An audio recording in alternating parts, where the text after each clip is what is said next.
Hey folks, you're listening to the Writers Podcast, where my co-host and I examine popular media and articulate our thoughts about why the story works or doesn't. My name's Colin, and I'm joined by my co-host Lance, and today we're talking about Daredevil Born Again. Today we have episodes 5 and 6. In episode 5, Matt stops a bank robbery planned by Luca. In episode 6, Fisk tries to end the gang war between Luca and Victor.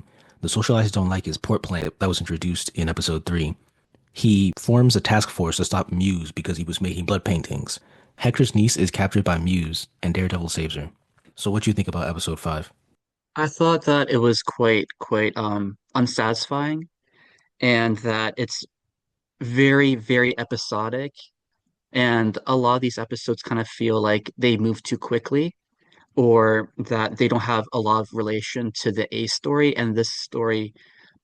Honestly, I don't think the pacing was an issue. It just felt very put together or thrown together, I should say. Like it has no relationship to the A story whatsoever. They throw this thing about, oh, he was like kind of planning this thing, and just like I don't know, I did not feel like that was a satisfying enough explanation for why we're doing a hyper specific story that has no bearing on the rest of the A story that we've constructed. I thought it was too much of a divergent off the path that we've been on. I think that we've been solidifying a path about following up who killed Hector. Yeah. I think that's a path we've been on personally. I was wondering, like, can we get resolution to that? Or Mhm. these Punisher corrupt cops, like that is the path that we have been on. And then this episode just threw us like, actually, how about a side quest? How about this GTA mission Mhm. out of nowhere? Mhm. So yeah, Yeah. definitely was Yeah. not a fan of this episode. But how did you feel? I just thought it was completely filler until I read the Wikipedia page and then they mentioned Luca. And then I was like, who's Luca? And I had to scroll back up and then I realized that he was one of the people that was with the gang war in like episodes 3 and 4. And I find it frustrating that they're paying more attention to this Luca gang war plot that I never really cared about rather than paying attention to things like who killed Hector. It's very unsatisfying and disappointing to see how they're mismanaging their subplots, and it feels like the writers don't know which subplots are most interesting, even though it should be pretty obvious. Yeah, I mean, definitely completely agree with that. And to add to that, I was not a fan of the action in this episode at all. I thought that everything was quite silly and the stakes were barely like existent. It all comes to a head at the end of the episode when the police decide that they can't trust the Irish mob boss or the Irish bank robber anymore. They're like, we gotta storm the place. We think he's gonna kill hostages, and they're about to storm and raid the bank. There are 18 hostages inside and a handful of gunmen who are still holding up the place. Matt's inside. He finds a diamond inside the vault and he just kind of throws it to distract the Irish boss. And then while this is all going down, the police raid the place. They throw smoke, they start shooting. And by some miracle, nobody dies. There was 18 hostages, multiple people with guns, no lots of crossfire, but no one caught in the middle of that, which is the reason why the police did not raid the place to begin with. They did not raid it because they're like people will get caught in the crossfire. It is too unsafe to do this. They do it anyways, and there's no consequence of doing it, which makes me wonder, like, well, why didn't they do that to begin with then? Because there was absolutely no jeopardy. There was no threat of actual like consequence of what happened. Yeah.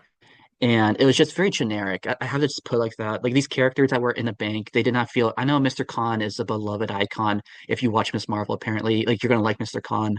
But literally everyone else, I was not super attached to. Was not really afraid of if this person gets hit by a bullet or something. They're just people, strangers for the most part. So hmm Should we move on to episode 6 or you got more criticism about it? yeah, I have a little bit more to say before we move on, which is basically it really felt like someone watched the plot of Reservoir Dogs and kind of was like, let me write the part that Quentin Tarantino cut out, which is the generic part.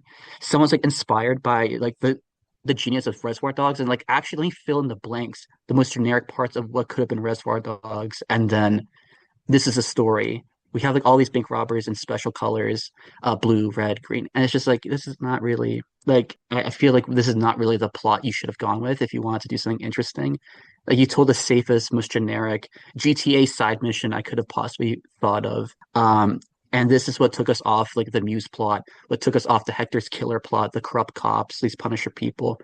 I was like, this is really, if you have the episodic story, like make sure it's written damn well, and this was not it. Yeah, I definitely agree. I don't, did he even add anything to his character development, Matt's? Honestly, not really. I don't think that he did anything significant in this episode at all. I think there's like kind of almost a joke in the next episode where Heather's trying to console him. It's like you're a victim of like a violent crime, and Matt was like, "Eh," and it's like, "Oh, that's how I feel after watching the episode." I don't know what the point of that Yeah, was. yeah. What else you got in your notes? But yeah, I mean, we can move on to six, but one final point was just like this diamond and tracking the diamond was kind of strange Editing trick. because the diamond is what Lucas Gang was going for, and basically the one Irish boss he switches into a police costume right as the police are raiding him, so he's about to slip out through the front door, and Matt overhears him talk to one of the hostages inside this door, the explorer looking person, and he says, "Okay, give us to our boss, Luca." So Matt follows the main Irish guy. I think his name's Green. He follows Green, and then he stops him. And then somehow, um, the door explorer inside person finds that like, oh no, my diamond was switched with a candy. And then Matt gives the diamond to Mr. Khan at the end of the episode. Mm. Why does he give it to Mr. Khan? I have no idea. This was very strange. I was like, what was Matt's plan with this? Like you're gonna give him like a very sensitive diamond that could bring down heat on him when you know like a gang is looking for this and it's the property of someone else. Mm. Like were you trying to gift it to him? If like what was the point of that? Were you trying to return it to the bank? Because that was a really weird way of returning it to the bank. It felt like you're just trying to slide him like a huge diamond. It's like, here, man. But it's not like Khan was struggling for money, where this is kind of like threading some kind of subplot. But how's Khan going to afford something? It was just like I was bewildered watching that exchange, and I don't know how Matt got the diamond I because don't think they thought it through. he never intercepts Dora.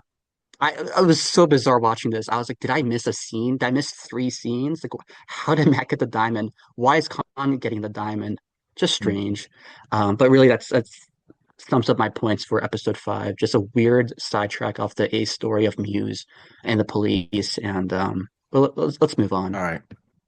So I'll start with my thoughts on episode six. And like I've been saying, the main problem is the subplots. So Muse actually gets to do a little more here, but my problem is that we don't really learn anything about him. There's no new information given on him. We still don't know what his goal is. We don't know how he ties into the themes of the story.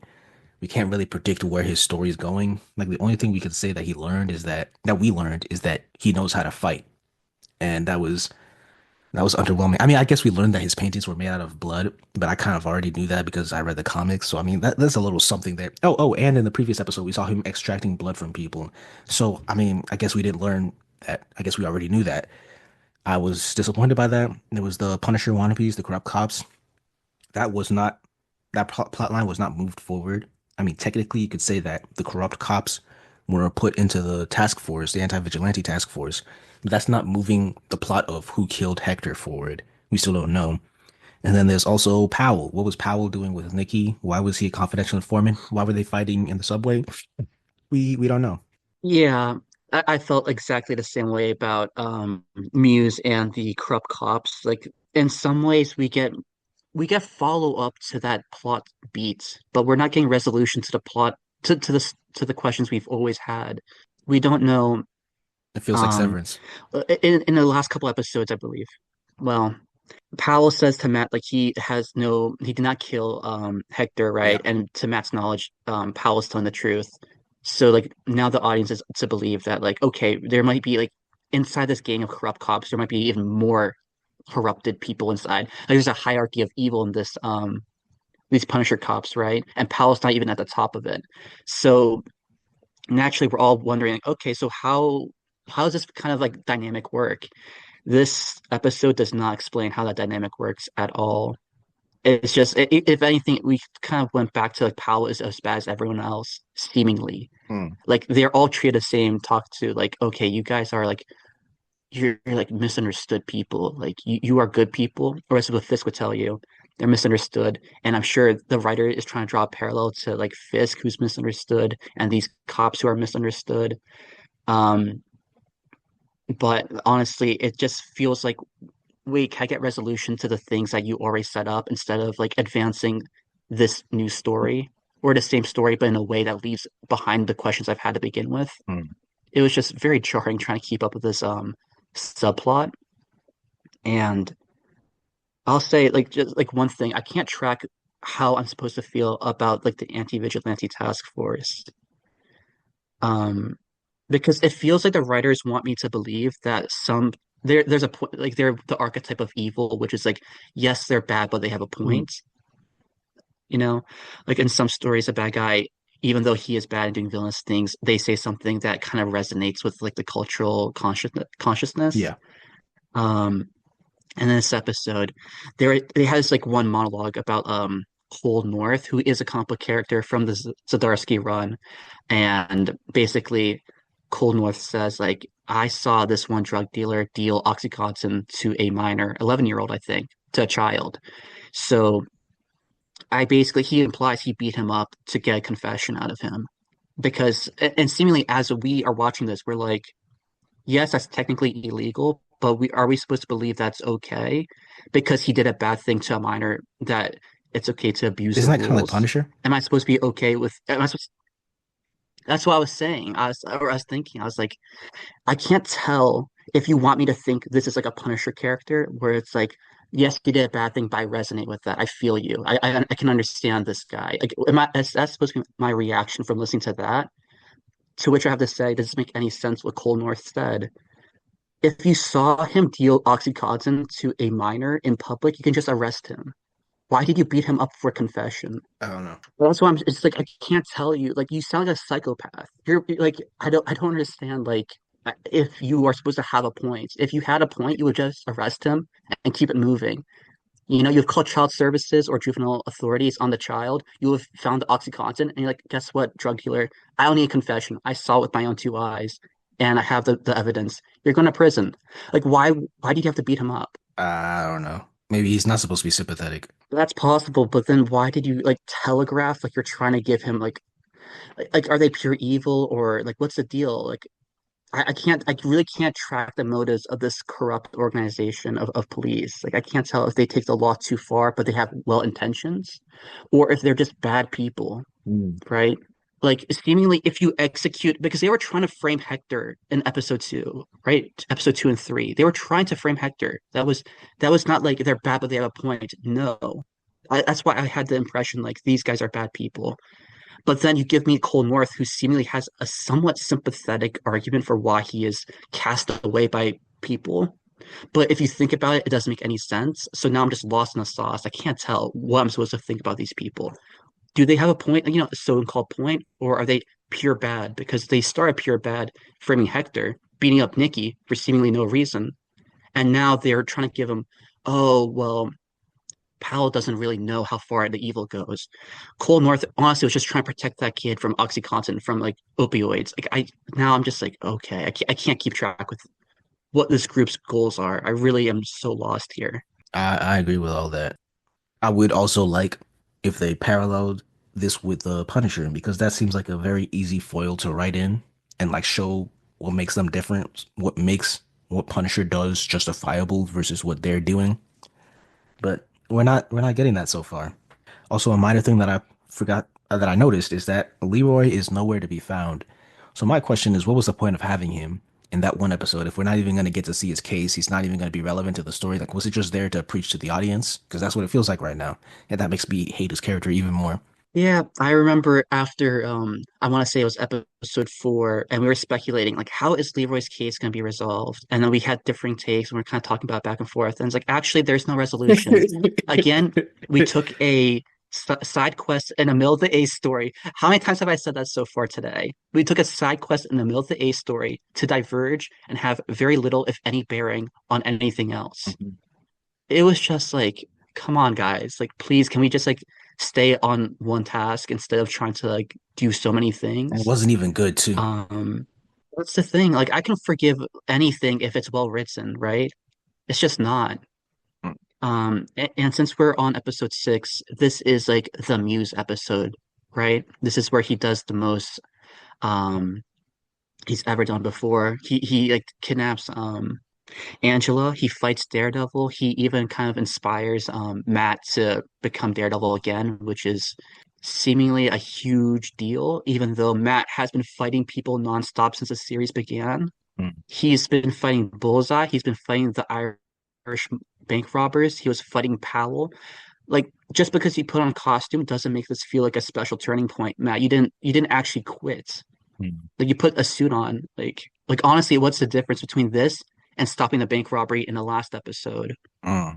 or fighting Powell and the corrupt cops in the episode a couple before that? That's a good point. I was actually going to defend this. I was going to say at Um, least there's some character development for him, but now that you pointed that out, it does seem like he's always been using a little bit of violence to help out the law. So it's not like an ethical development for him. yeah, definitely. Very it's very clunky, the takeaway I'm supposed to have from Matt putting the suit on. I feel like they start playing the music again.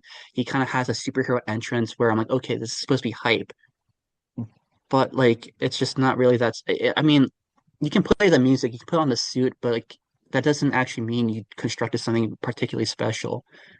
Like I need more than just hype aura moments. Like can you like put some good writing together, like back-to-back scenes for Hmm. once?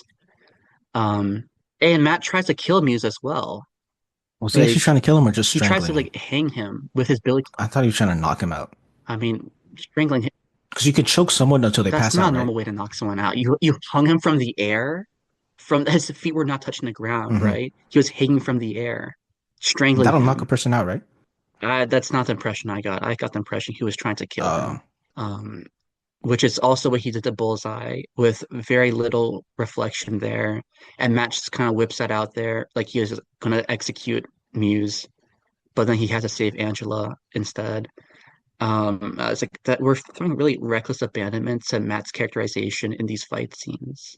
That fight scene was epic, though. I do like that one. But I was kind of whatever about it. Like I've noticed recently how someone talked about how in superhero shows and movies that people will just fight back and forth and there's like zero damage taken and they just show off their moves for X amount of minutes until something in the plot happens to give someone else the upper hand. And in this case, Angela was dying, which gave Muse the upper hand to slip away. So it's like, oh, this is like the most stereotypical superhero fight. Like it's the problem with superhero fights of today. Like this Muse fight, basically. There wasn't like any special expertise shown. There was nothing except just two guys going at it, taking zero damage up until What type of something in the expertise are plot. you talking about? Say again? What type of expertise are you looking for? I think like something where the superheroes go back and forth and they show like a skill or development. I think in season two of Daredevil, like Matt was challenged because like he could not fight the hand because he couldn't hear them. So he had to, Wait for them to breathe. it's a bit of a silly explanation, but like yeah, he started hearing them breathe instead. Which is kind of silly, but it does show like, okay, there's a little bit of character growth and progression, and that's woven into the action scenes. Right here, I feel like the character growth was him suiting up, but like I said, that didn't really move me. It just felt like they're just trying to show like some fan service moments, and that was going to be in replace of actual like woven character details into a larger action set piece, and that's not really what I'm here for. Hmm. How do you feel about Muse's the pacing of his character, like I think his it's story awful. so far? The fact that we haven't seen his secret identity again since the beginning, I think that's horrible. Because you were theorizing that he was gonna have some subplot with the Daredevil's girlfriend, but they haven't met up at all. It was in like an episode 2 that he got her number. They I haven't think it was like first, first or second and they episode. haven't Like he continued gets, that at it all. was very early. I think that's ridiculous. It's like I said, they have good subplots, but they're not focusing on the best ones, and it is very frustrating. It feels like they knew that Muse was a really interesting character, which is why they put him in the trailers. But they're not really doing anything with him. They're taking too long to get to the interesting parts, and instead they're wasting time on other stuff. I don't know why they have not met up yet. That's just disappointing. What about you? Yeah, I feel very, very similar.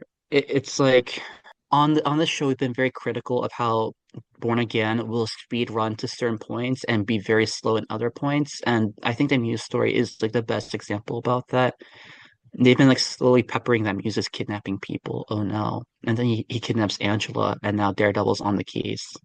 But it's like we just had this first climactic, which should be a climactic showdown between Muse and Daredevil, and I feel nothing. And I feel nothing because I don't know anything about Muse other than he drains people's blood and uses it to make art, which is disturbing, don't get me wrong, but I don't know anything about his motives. I don't know his origin. He doesn't have anything particularly interesting about his character that forces me to really view him as like a scary villain.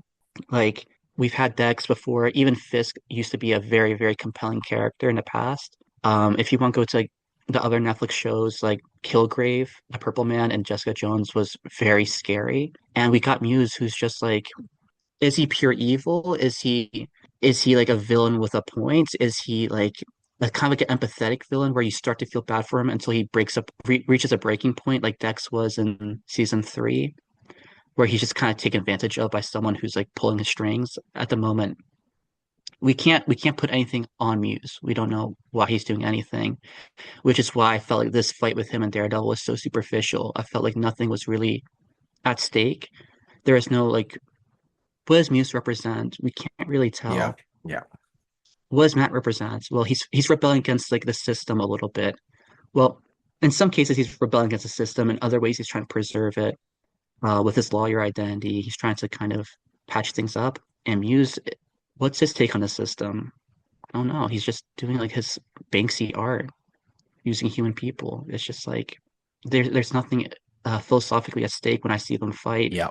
The season in general has been pretty weak on the themes. And it's interesting because last time in the Leroy episode, you were bringing up how the story kind of developed the themes with like multiple different perspectives and characters, but it seems like they kind of forgot to do that in these two episodes. I honestly thought the two episodes were actually going to be more connected. Like maybe it was going to be like a two-parter, but no, we get one episodic episode and then another episode that's kind of like episode four or the rest of the episodes where they kind of build up stuff, but they don't really give us any satisfying payoffs. How do you feel about the Adam subplot? I think it's a waste of time. I don't know why they're spending so much time on it. Like, what did we gain? He just talked about himself as a boy again. I used to use a weapon to fight people three times my size. Why do I care? What is the point of fighting Adam? What does that add to the story? We get it. He's keeping him caged. It shows that he hasn't changed. He's still the kingpin. But how many times do we need to show scenes of these two together? It's not adding anything to his character. It's not adding anything to the themes. It's not adding anything to the plot. I feel like you could cut it out of the show and nothing would change. What about you? You know, it really reminds me of like when you're at Thanksgiving and you're like tasked with taking care of the younger cousin, right? Hmm. So you just give him an iPad and you're like, all right, just keep yourself busy. Hmm. That's the Adam subplot right here. It's just like, okay, we need to keep him busy. And since we wrote this arbitrary rule where he can't interact with Matt Murdock, we need to give him something to do. We'll give him a Red Hook thing, Hmm. right? Port story. And then we'll give him an extra subplot, which is the Adam story where That was he's how the gang war. resolving his wife cheating on him. Hmm. Well, that's the Red Hook thing, right? No, I thought the port is Um, connected to the gang war. I think so, isn't it? No, they keep meeting at Red Hook. No, there was this one plot where he wanted to build up something and like he wanted to skip all the rules, and then the woman was like, "Okay, we need to do these steps before we start fixing the port or something like that, right?" That kind of sounds And then familiar. the gang war was something But else. the problem is, Or at least that's my interpretation. well, that's what the Luca thing is about. The Luca thing, right? Because he was like robbing Yeah. trucks from somebody in the gang family. So it's just a mess to keep up with all Hmm. this. And then like, oh, also there's a cheating scandal in the middle. Oh, like when Fisk was shot from Hawkeye, we got to pay that I off thought it and was say there Echo. is a cheating I don't scandal know. in the midst of that. Well, Echo shoots him in Hawkeye. Oh. Unless she shoots him again in Echo, which I don't know. I But didn't watch either of them. yeah, it's just so silly, basically, that you have to force this arbitrary subplot that doesn't deepen Fisk's character at all. The Adam story, I'm gonna say it again. It's a side quest in the middle of the A story that just diverges and has no relationship to anything else, and it's not interesting to watch in of itself. Mhm. I agree. They've been treating Adam like it's the next biggest thing. Like they did a super reveal when they showed him in the cage. They ended an episode with Adam's reveal, like we thought that was gonna be something interesting. Mhm. Like, ladies and gentlemen, Adam. I mean, And then they gave him like a fight yeah, sequence in okay, this. that's They were crazy. intercutting Yeah, Muse and yeah, Daredevil with Fisk and their OC. Like, what kind of balls do you have yeah, to treat this the same as Daredevil and Muse? yeah. Like, there are three main characters in this like back and forth, and Adam as well. Mhm. When did we decide that Adam is the biggest thing ever? I mean, I like the idea of intercutting two fights between Daredevil and Fisk, but Adam is just not the character to do that. No, the whole Fisk his stories have been really hard to kind of Yeah, behind. get them to parallel Mm, maths. And like this Adam thing was just like probably the biggest indication that they couldn't even somewhat line it up a little bit. I mean, Fisk creating this anti-vigilante task force is like a nice step forward into merging the A plots, which is Matt and Muse, with Fisk's own like political schemes. Like it finally we're actually taking a step forward. But I wonder like why did we have to wait 6 episodes to take that step forward? yeah, I agree. Why did it take us 6 episodes for Matt to finally fight Muse? Why did it take us 6 episodes for Daredevil to suit up? So, what are your remaining thoughts on the episode? There's not a lot to add here, except the dialogue just really didn't work for me. I already talked about how what Cole said actually confused me about my what my feelings should be about the vigilante task force. Like, are they really bad people or are they misunderstood? I couldn't really track how I was supposed to feel about that. I mean, I know how I feel, but wasn't sure what the impression I was supposed to have from that. Mm, Um, but there's like another point where like Angela, similar to how Leroy talked to Matt, like was just like back talking him really hard, just like not really helping them. Angela tells Matt like the police won't do anything because they're corrupt, which is a fair point if you think your uncle was killed by the police. But why she's so insistent that Matt needs to help her? mhm. Matt even says this. He's like, I'm just a lawyer. I'm an attorney. Like I'm not the mayor. I'm not the police. I don't have any special powers to, or that you know of, where I can make stuff happen here. Like, what am I supposed to do? And she's like, how about literally anything? Yeah. It's just like, he really is an attorney though, Angela. Like I know you're young. I know you're upset, but like, he really is just an attorney to you. Like what expectations do you have for him that he should do for you besides anything? Like, can you give me something in detail you want him to do? Like, do you want him to write Do like a better, cease and Senator. desist letter? Like, we could like it's a serial killer, Angela. There's a person abducting people, and you're telling your attorney that he should do something. Just got to What do could he better. possibly do except write like just like a strongly worded cease and desist letter to the serial killer? Please stop kidnapping New Yorkers, Matt Murdock and McDuffie, lawyers at law, or whatever. Like attorney, like what could it possibly be the appropriate response that she was hoping for? And then I Matt, don't know. kind of like Leroy, he doesn't challenge her. Like he puts up a bit of a struggle at first, but then he just kind of like sits and stews a little bit. Like, Because she's a yeah, minority. Angela's right, like I'm not doing enough. I was like, I mean, Matt, you stopped a bank robbery in the last episode. Like, it's not like you're not doing anything. Sure, you're not following the Hector plot. There's something else I just realized I want to talk about is that Angela mentioned something Hector told Matt, which is that people are going missing and no one really cares. And she was like, and they killed him for it. I'm confused because, to my understanding, Muse is the person abducting 60 people and killing them. Muse did not Yeah. kill Hector. I thought that was the corrupt police officers, these Punisher cops. Yeah. Yeah. Like, so Angela's like, they killed him because he knows about like these abducted people. It's like, no, they didn't. In Mhm. fact, it's like a completely different person. I understand that Angela doesn't know that, but at the same time, Angela does know that the corrupt police were behind Hector's death. So does she think that the corrupt police are also doing like blood graffiti as well? Like, Mm. I don't understand. Like, what does she think is happening with Hector's murder, with these Muse killings? Like what is, in fact, like if she thinks the police are doing these murders, again, what do you want Matt to do about this? Yeah. I don't know what they were going I for. understand the writers want to do a commentary on the system and how it leaves some people behind, which I think is a worthwhile thematic premise for sure. Just lazy. But if you want to articulate that these people are left, if you want to articulate these people are left behind, you need to really make them intelligent and standout characters, well-written characters. They need to stand on their own, like they are the main characters of their subplot. When they show up on screen, we are like, okay, Angela's on screen. She's about to say something really important. She's gonna have something really clever, like a new perspective, or something. I don't know, anything. Whenever these new characters come on screen, McDuffie, Cherry, um, Angela, like they don't really take over a scene where I'm like, okay, McDuffie's back. Okay, some stuff like how I felt when Foggy was going on in season three, Mhm. or maybe Nadim in season three, or Frank in season two, where we're like, Mm. okay, even if they don't agree with my main character, they will challenge him in a way, and he'll challenge right back up until there's some kind of breaking point, right? Mhm. And I'll be here for the show because there's a philosophical showdown that's going to happen. There's not really a philosophical showdown in these interactions with any of the characters. Mm. Like they'll just kind of rant at Matt, and Matt will just kind of Take nod it his head a lying little down. bit and be like, Yeah. and simply thinking. It's like the show's afraid of challenging its main character, its supporting characters, but that's how you make strong supporting characters. Mm. They can go head to head with your main character and even come out better in some cases, but that doesn't happen unless you push them back. He only pushed back against Frank that I can recall.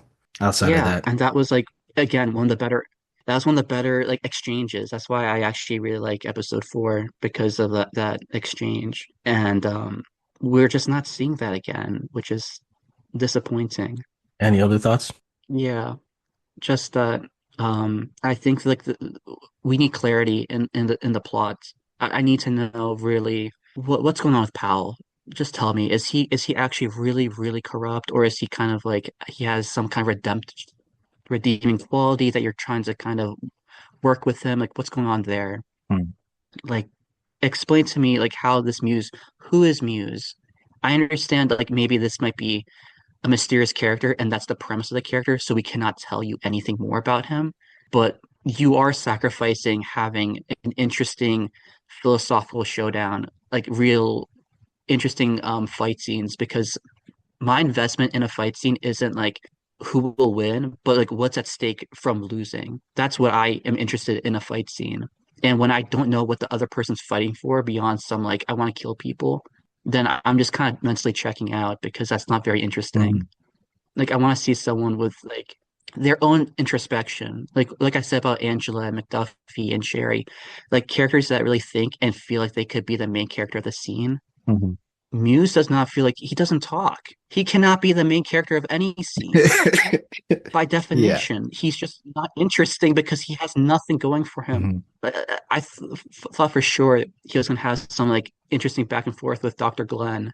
Where did that go? What was the point of that if it wasn't gonna be paid off? And if it's paid off like 8 episodes later, that's not really It's not efficient. that means you dragged out the story. Mhm. Yeah, you're not being clinical with the time you have, especially for the number of side quests you've Mhm. taken. You couldn't do some like muse articulation of character. You couldn't have told me anything about him. Mhm. Like it's not like we have like there's 3 episodes and we got to really just kind of we have no time to do or anything except only important things. Like you've been wasting our times a lot throughout the series with that bank heist, Mhm. with like Leroy. a lot of silly like Leroy, good episode, but like you took a lot of side quests. Mhm. The Adams subplot, like a lot of the Mayor Fisk storyline, which doesn't really line up at all with Muse up until like this episode, which barely aligned with the corrupt Punisher cops up until Hector was killed. There are a lot of storylines that you could have cut, edited, or retrofitted so that we could have a lean, mean story.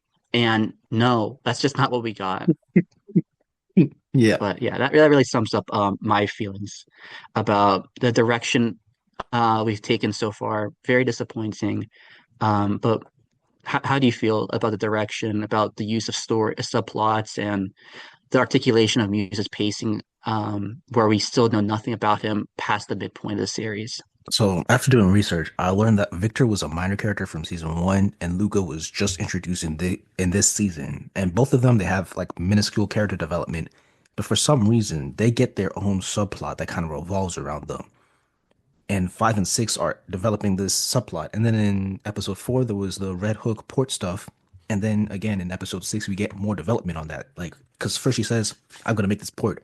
And then we learn that all the socialites, they don't really like this. And they're like, yo, you're just looking out for yourself. You haven't really changed.